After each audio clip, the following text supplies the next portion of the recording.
again, I hope you've been paying attention in your previous two modules. We'll see how we can put into use what we have learned in the previous modules in our day-to-day neonatal practice. So in this we'll have our special considerations. In the next 15 minutes or so, we'll touch upon the following. That is how thermoregulation can happen in preterms, how we can manage that, the role of humidification in all this, kangaroo mother care or kangaroo care as what we call it now, and also hyperthermia, which is also an important aspect of thermoregulation in preterm babies. So when it comes to thermoregulation, preterm babies have it the worst. They lose heat quickly and they don't have the systems in place to help them regulate their body temperature like the older babies. So we have to be extra careful when we deal with them. We have certain tools which we can use to help us support with these babies. They are polythene wraps, incubators and radiant warmers, humidification, and also last but not the least and the most important, probably kangaroo mother care. Plastics are generally frowned upon, but one place where they are very useful is in neonatal thermoregulation. This is because they are simple, easy to use and cost effective. They are generally used during resuscitation and during transport, especially for babies who are less than 32 weeks gestation or for babies who are weighing less than 1.5 kgs. They can be used as cling wraps, Ziploc covers can be used, and also companies have come out with products which are transparent and help us monitor the babies as well. So this is a very simple but effective way of thermoregulation which can be used in most ICUs. Then we have incubators and radiant warmers. You must be all familiar with the radiant warmers or what we call as open care systems. It's almost a standard across all neonatal ICUs. And some of you may even be familiar with what we call as the neonatal incubator. So like the name suggests, the radiant warmer works through radiant heat. It decreases heat loss by radiation. And in the incubator, the heat loss mechanism is basically prevention of convection currents and radiation heat loss by decreasing air currents. So you have a fan and a heat generator, and this fan sort of rotates and there is warm air that flows across the baby. That is how incubators work. So those are two methods that are commonly used in our NICUs. So when it comes to incubators and radiant warmers, it doesn't necessarily mean the more expensive item has to be better. So they have their own uses depending on the context. Okay, most of our NICUs use radiant warmers. Some may have incubators. So what are the advantage of one over the other? So the radiant warmer is an open care system which provides for easy accessibility. It can help you better monitor the baby. There are lesser chances of infection when compared to the incubator, and also it can be used at multiple places like the resuscitation table at the delivery room or the OT. And when compared to the incubator, which is used basically in the NICU, especially for preterm babies, it can also be used as a barrier to isolate infected babies, to prevent contact as a contact barrier. And some of the incubators have a rocking function which can prevent apneas, but they are more expensive, they give less accessibility, and because of the humidity being used, there's an increased risk of infections. So these are the things that we have to keep in mind when we are using either of them. And again, the heating may not be uniform in a radiant warmer, so you have to be very wary of that as well. Humidity also plays an important role in thermoregulation. You see, when the babies are inside the mother's womb, they are at a 37 degrees Celsius naturally and surrounded by amniotic fluid, which is almost 100% humidity. And then they suddenly come into this world where they have temperatures which are low hypothermia, and are because of the heat and the cold, the humidity also will be on the lower side. So they lose a lot of heat. Plus, their epidermis is not very mature, so there is increased transdermal heat loss. So one way to prevent it is giving a more humid environment. Okay, so how we can do that, in especially for the more preterm babies whose skin is more immature, depending on the gestational age. So most of the times we need humidity only for babies who are less than 30 to 28 weeks gestation, and we generally start at a 80% humidity, which can be set on your incubators, and then continue that for a week or so, and then from the 8th day onwards decrease it by 5% till you reach a low of around 40 to 35%.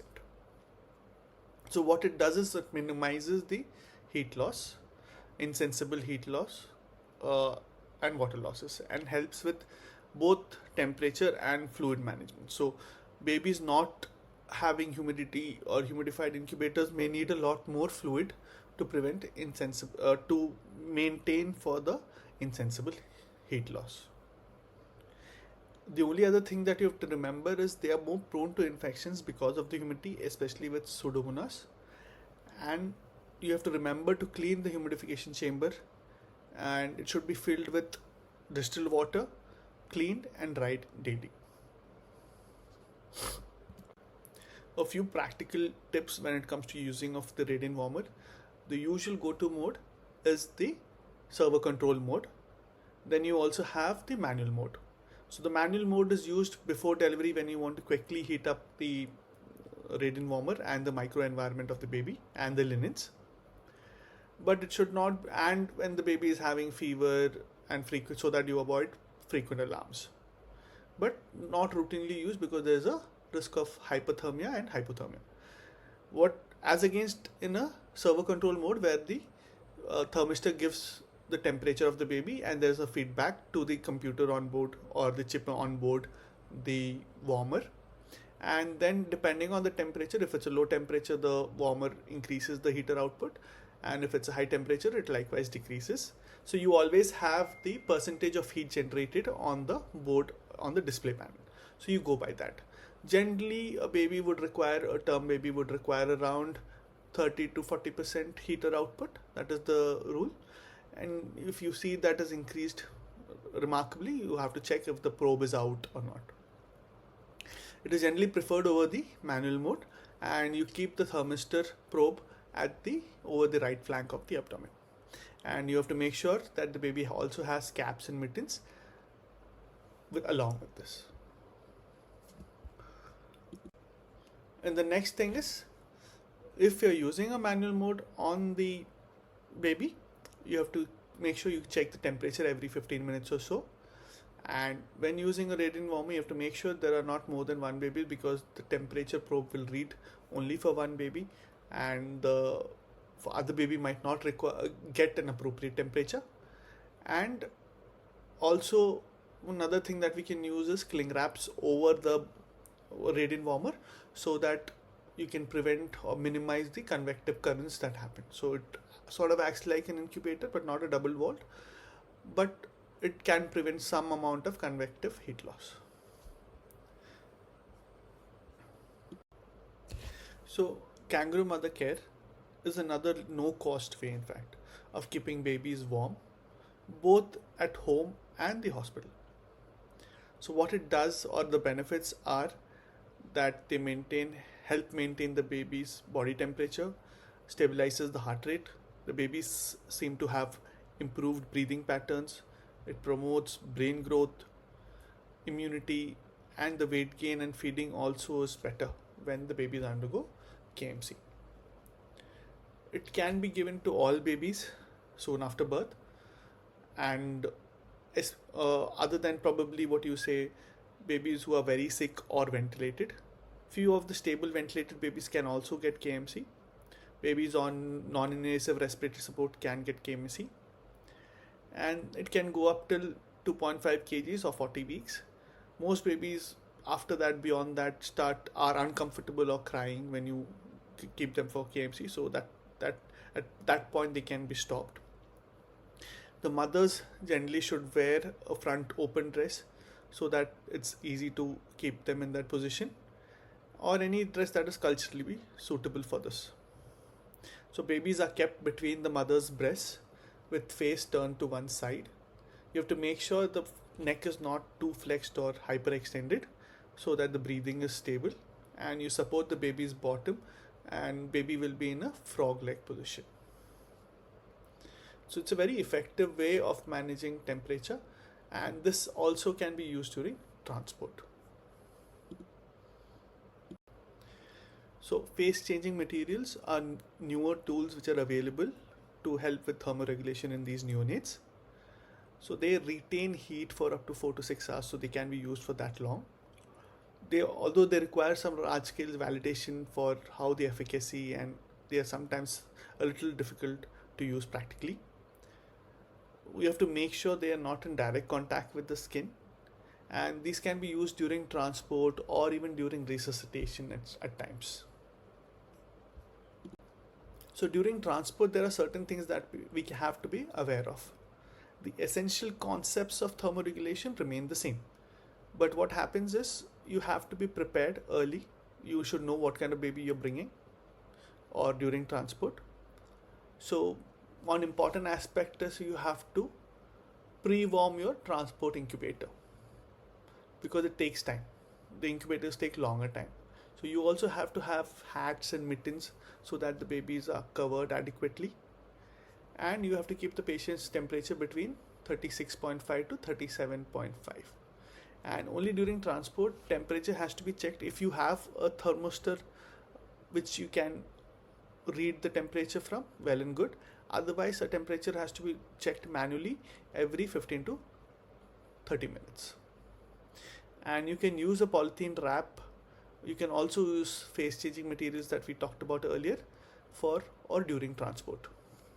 And another thing is, if the baby is getting ventilated or having non-invasive ventilation during transport, it is preferable to have humidification as well, because it will help maintain the baby's temperature as well as humidify the air. The few things are what we can do during transport is use a transport incubator if available.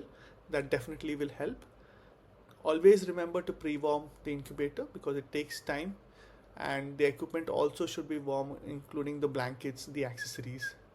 Baby should have appropriate clothing like caps and mittens, and if available, thermal blankets can also be used. So essentially you have to minimize the exposure. So make sure the incubator is there is no drafts of air that come in so that the baby's temperatures go down. You have to continuously monitor temperature during transport, before transport and after transport, and it has to be kept within that safe range. And even in the ambulance, you have to make sure the AC vents are not directly coming onto the baby, which will also prevent thermoregulation or make it difficult for the baby to maintain its temperature. So during transport, it is essential the whole team is sensitized to the temperature of the baby. You should be aware that we have to keep the baby warm. You should use transport guidelines where possible, and together with training and teamwork, I think it is easier to maintain the temperature in these babies. So this is the transport incubator that we were talking about, and this is again how easy it is to give KMC. This can also be done during transport. So now we have learned how to prevent hypothermia or hypothermia. So now what if a baby does get hypothermic? What do we do? So as soon as we feel there are symptoms of hypothermia, you check the temperature, axillary temperature, and then you determine whether it's cold stress, moderate hypothermia, or severe hypothermia. Cold stress is easy to manage. We just have to ensure that the baby is adequately clothed properly, wrapped properly. Make sure there are mittens, there's a hat on, okay? You can provide skin to skin care and some breastfeeding. So that usually helps. And if there's a wet cloth or a diaper, see that removing that also usually helps. Moderate hypothermia will need a little more effort. You have to make sure the room or the environment is not cold. There are no inadvertent air drafts coming from the AC. If so, switch it off. Provide some warmth in the room. You can provide some warm clothes so that the baby can be warmed quickly. Provide skin to skin care again, and other measures to reduce heat loss. You can even use radiant warmers to increase the temperature of the baby if it is available. Severe hypothermia is something which has to be recognized early and has to be treated accordingly as well. So any temperature below 32 degrees, you have to quickly rewarm the baby to 34 degrees and therein slowly rewarm to 36.5. So you ensure you keep the baby in a radiant warmer immediately. So these babies will also sometimes need oxygen if required, and if you're giving ventilation, again give humidified oxygen and heated humidified oxygen. Okay, and check the glucose. The baby might need vitamin K and also might need IV fluids, which can be 10% dextrose at around 60 to 80 ml per kg.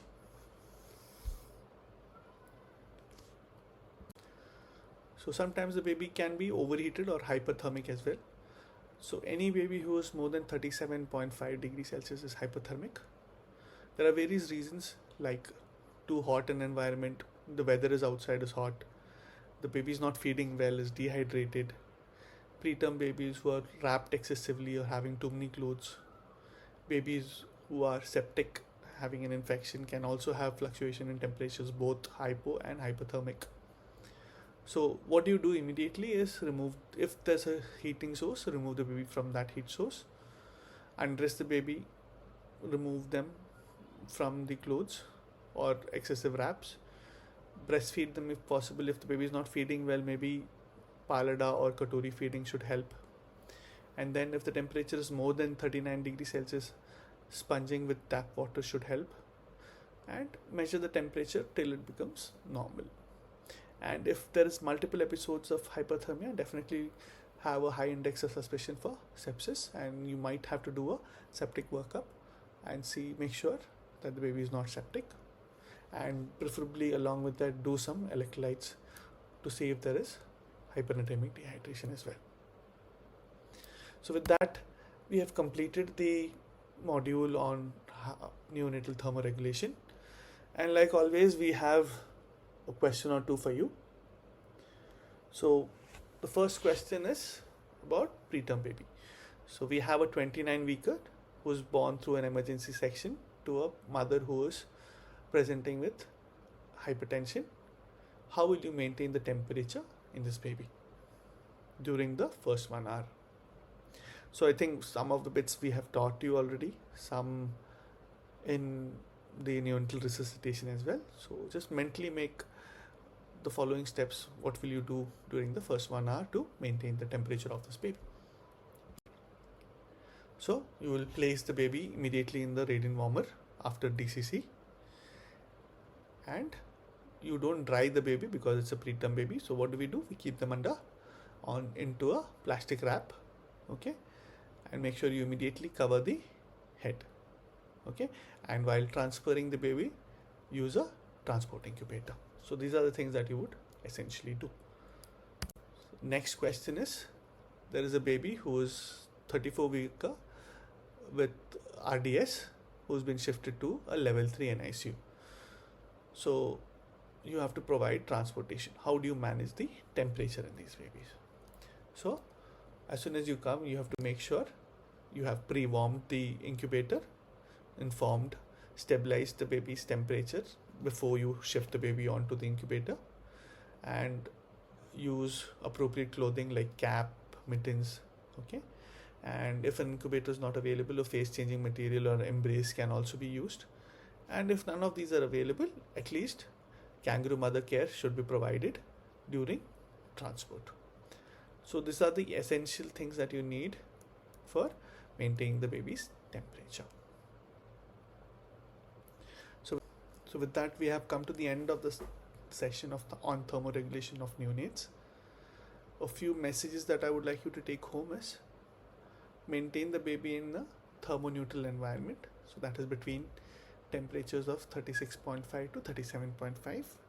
Okay, use low cost materials for preventing hypothermia like cling wraps, KMC, okay, caps and socks. Always remember that prevention is better than cure. Use the warm chain 10 steps so that you don't have hypothermic babies. Monitoring and management is important, especially in babies who are more vulnerable, like preterm babies. And also remember that empowering caregivers is more helpful. So teach the mothers how to give KMC. Encourage them to look at and feel the temperature of the baby. So that will bring down a lot of workload from you and they also remain confident.